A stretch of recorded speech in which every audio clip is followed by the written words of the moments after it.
Hello YouTube, this is Morgan, Airspeed Prime here at my next Naruto Shippuden episode review. This one's going to be for episode 465, which is titled Ashura and Indra. I'll say straight away at the start of the video, link about where to watch this video is in the description.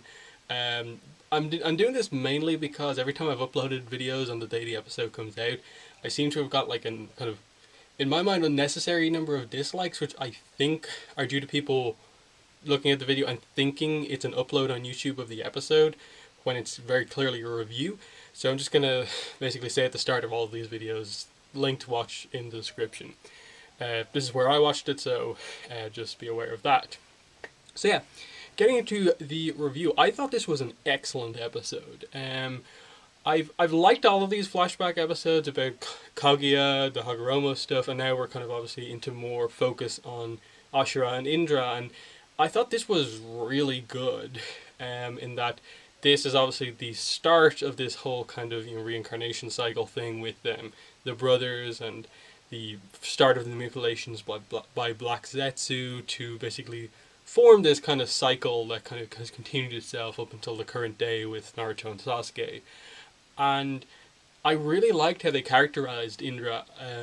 Ashura, I suppose not as much, but they didn't really focus on him all that much, but they got across, I suppose, the type of character that he is and the similar characteristics to Naruto without being overly identical, in the same way that Indra is not like identical to Sasuke and Madara, and the same with Hashirama with the whole Naruto Ashura thing. So I like how they're very much making them their own unique characters with their own situations, and it's not just a carbon copy that like each time this reincarnation cycle continues, it's the same person. That's not the case. They all have their own personalities. It's very similar to the way the Avatar works in Avatar: The Last Airbender and Korra, in that fundamentally it is a reincarnation cycle of like the same person being reborn, but everyone has their own different personalities, different physical traits, and so on. It can be boy girl and stuff like that. This one it keeps the gender as far as we're aware, but that's fine. So yeah, getting into some specifics, well, I think the thing I really liked about this episode was ultimately the development for Indra, the gradual temptation and the gradual, I suppose, fall into darkness, but more, I suppose, fall into becoming obsessed with power. And when I first finished watching the episode and was just thinking about it, I was just like, wait, they didn't really do that all that well. Like, he just kind of went from being like, okay, he gets the Sharingan, and then he just seems to become distant, and I was just kind of like, oh, is he just, like, has he just, like, is he missing an equal? Is that the problem? Like, he's annoyed that his brother isn't on his level and no one gives him a challenge? Is that what they're going for? But then I was flicking back through the episode to make sure I was aware of, like, everything that happened, what I wanted to talk about in this video. And I went back to that really early scene in the episode where, he talks to his father, Hagoromo, about how he feels kind of bad about having created and brought in the whole idea of hand signs and using chakra to basically make these jutsu using the signs. Indra's the one who invented that. And he talks about how I feel training has become less spiritual and is more focused on people trying to learn these powerful techniques, and a lot of the spirituality, the whole ninshu creed, has kind of gotten out of things, and I feel like I'm kind of responsible for that. And Hagoromo obviously tells him that, like, okay, it is a change, but it was bound to happen. Someone would have done it before us, but here, because we've discovered it fairly early on, we can introduce this gradually into everyone so they're trained, and it goes beyond what my initial plan was, but we'll include it anyway, in that Hagoromo explains that, basically, I suppose this was the confusion with the last episode, in that, why did he give people chakra if it didn't really do anything? He did explain, kind of like I talked about in the last video, that what him giving people chakra did was kind of give them a general stronger body, better stamina, slightly better strength as the basic power, and a kind of connection to everyone who had chakra. So that was what the basic people having chakra gives them, versus people who don't have chakra.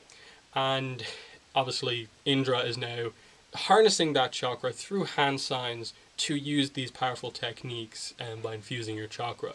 Whereas Hagoromo explains in a really cool way, actually I quite like this, that he has power directly from Kaguya So he didn't actually need to use signs to do his powers. That's why they were like, he was just able to go lightning and destroy a stone in that episode a few episodes ago. So that's giving us a hint that, like, okay, so the Otsutsuki clan by default has a power that is just chakra, and they're able to use it. They don't need to channel it through hand signs or anything like that. It's just their species, because it's not human, just can use chakra in a different way. And obviously, as I suppose the Otsutsuki aspect of people becomes less and less as it goes from, like, Hagoromo being effectively half and half, because obviously Kaguya is the father of Hagoromo, was a human, and then his kids are obviously with a woman who's a human, so his kids are only like a quarter, and like you can sort of see that, like, once a certain amount of Otsutsuki is all that's left in people, the the ability to use insane power without needing to, like, control it with hand signs kind of goes away. So I kind of like that way of explaining roughly how the powers work and why, Kaguya had powers initially and then got more powers later, and how, chakra passes on, and why people need hand signs. That actually worked quite nicely here. But going back to the point I was making about Indra, that scene where he talks about how, he's becoming less spiritual. Contrast that to the end of the episode. He's not talking about spirituality anymore. Indra is very much focused on sparring, using his Sharingan to defeat people, and to some extent he is annoyed at the lack of an equal and the lack of anyone else who's on his level and showing off the power. So what happens over the course of this episode is effectively this kid, Indra, who goes from being this kind of person who reads a lot, is very interested in the technical aspects of how all of this stuff works, chakra, hand signs, he invents that, brings it in, but initially is concerned about how this is changing the ninshu creed and way to be more focused on power and stuff like that. He's concerned about it. But then when Black Zetsu comes over to him and tells him that you actually have a power deep within you that you can draw out of yourself by losing someone close to you and, losing love, basically the way he puts it, that changes him. As much as he doesn't want to change, it does change him, because later Black Zetsu basically engineers the situation where Ashura is out with his friends and they kind of start investigating this wild boar that's around. And then you see that one shot of just the boar kind of possessed by kind of a black aura, and it becomes even more angry and stronger. That is clearly Black Zetsu manipulating that situation so that something bad would happen and Indra would awaken his powers. Now, obviously he awakened them in a different way than Black Zetsu actually said, in that he awakened them defending his brother, not by losing someone. Because I don't think it was that the death of the dog Shiro was what awakened Indra's powers. I think it was just heat of the moment, high energy, high emotion, saving his brother, and the, I suppose, anger perhaps he felt about having to do this in this situation, and to some extent the loss of Shiro as well, and how Ashura was feeling led to this. It potentially hints, like the way Sarada awakened her Sharingan with emotion at seeing her father again in Gaiden. Indra awakened his Sharingan in a different way that wasn't necessarily all about kind of full negativity, in that here he was saving his brother, and to some extent it was to save his life, so it was a heavy situation, but I think it's different than most ways, I think, but it's kind of hard to really put into perspective. I suppose Obito, it's a similar way to the way Obito awakened his, in that it was, Kakashi injured, he had to step up to the plate. It's just a kind of more kind of tragic moment happening more than anything. It doesn't necessarily have to be the death of someone close to you. It just has to be something in or around that level of emotion that it would draw out of you, and Indra experiences that for sure. And it's after this that he does change, but not fully. You gradually see him go from being like, okay, he's a little bit more distant, but he's still there, he's still caring. It's just he's more focused on his Sharingan now. He focuses more on his powers.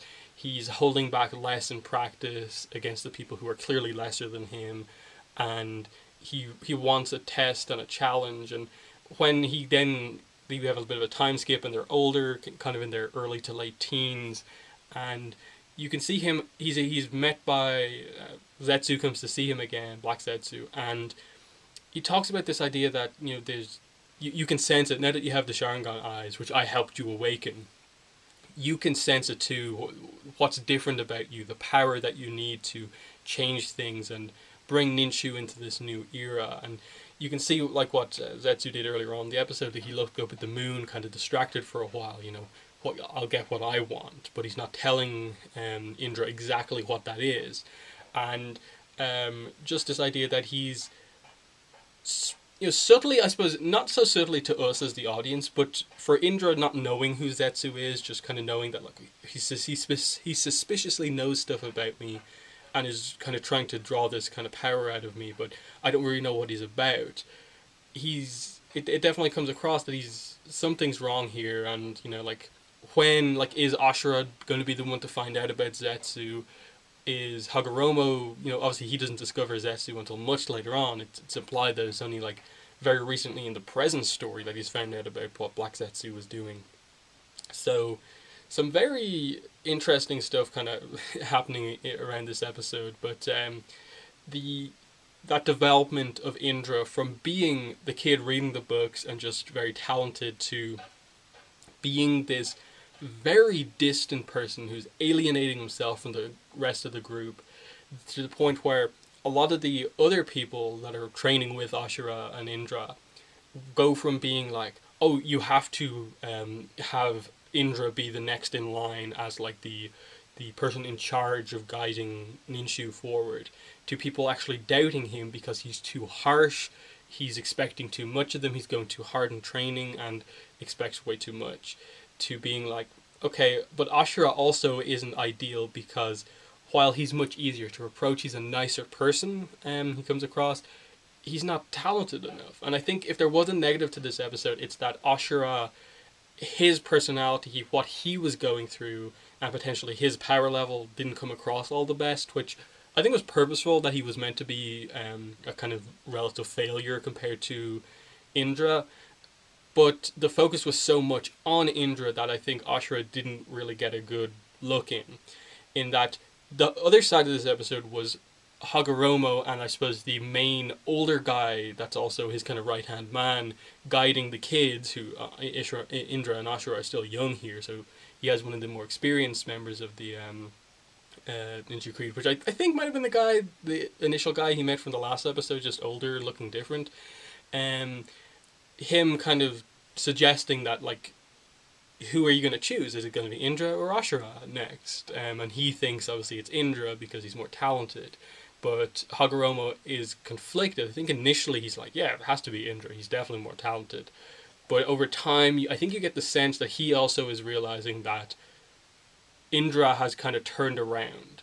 He's gone from being the person concerned about the lack of spirituality and the more focus on power to being the person focused on power and not so much on spirituality. Whereas I think he can see that Ashura more focused on like being friends with everyone, and then even then being friends with people outside of the whole Ninshu organization, going out with his friends to do that stuff. He's better at forming bonds with people, which is what Hagoromo's whole idea was initially, and he was accepting of bringing the level of like ninjutsu and power into things to a certain degree, but I think now he can see that Indra is getting away from that, and it's maybe not ideal, and can see a darker path if Indra's the one who takes over. So, going into next episode, we know the preview is going to be that this is the episode where I assume the ending is going to be Hagoromo choosing Ashura to be the next in charge of Ninshu, and the initial reaction from Indra, and then we'll probably potentially end the focus on Indra and Ashura with like a potential fight. So I hope for next episode we develop Ashura a bit more, to see him potentially not become overly serious, but develop and become a better fighter to where he's on the point of where he realistically could challenge Indra evenly and awaken his power. Because obviously with Indra awakening the Sharingan, what has to happen with Ashura is that they have to emphasize the amount of chakra that he has, that it's insane even compared to Indra. So something has to happen there. There was the one scene where Indra and Ashura were kind of discussing things, and then Ashura tried to chop wood by using wind jutsu, and he kind of let it go out of control. That's perhaps a hint that he has a huge amount of power, but he can't control it all the best, which is kind of like Naruto. So I can definitely see something like that being the case, where Ashura potentially learns how to do these huge scale jutsu moves, but he's perhaps not talented enough to make them really kind of technical and subtle. They're just really powerful to emphasize the kind of strength of chakra that he has, as opposed to a technical knowledge like Ashura has. So I think that's about all I really wanted to say in this video. The death of the dog Shiro, actually, I briefly mentioned it, but that was actually quite tragic. It just showed the bond that even Ashura had with even an animal, that animal was willing to sacrifice himself to save his master, and Ashura was very upset by that. And they didn't really emphasize anything about like Ashura awakening anything, but given that he, as far as we're aware, doesn't get any eye powers, it doesn't really make any sense that he would awaken anything. But perhaps it allows him to focus more on stuff going forward, which I think that's the main thing I want. I want more focus on Ashura in the next episode, and for them, for by the time we get to them at conflict, we know each of them individually, and Hagoromo making his decision to choose Ashura makes sense logically within the show as well as to us as the viewers. So yeah, that's been the review for this episode. In the comments, let me know what your thoughts were on this one. I really like this one, so I really want to know your thoughts on it. But other than that, thanks for watching this video, and bye.